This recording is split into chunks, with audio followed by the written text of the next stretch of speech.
యాక్చువల్గా ఇప్పుడు నేను 2 బాటిల్ పెట్టాను కదా, ఇది ఖాళీ బాటిల్, ఇది బాదం పాలుది. ఇప్పుడు తను చూడండి ఏది తీసుకుంటుందో. దాకనే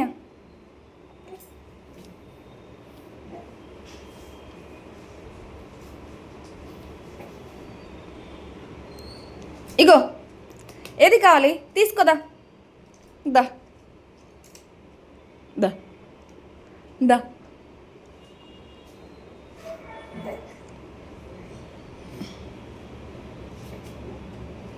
ఈ 2 వద్దు కదా ఇప్పుడు.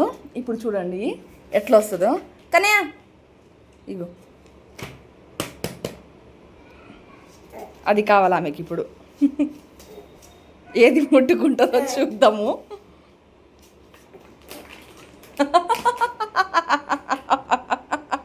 కనయా డైపర్ కావాలా నీకు? సారీ, అది వెట్ వైప్స్ కావాలా? తనకి ఎక్కడున్నా ఇది మాత్రం కంపల్సరీ కావాల్సిందే.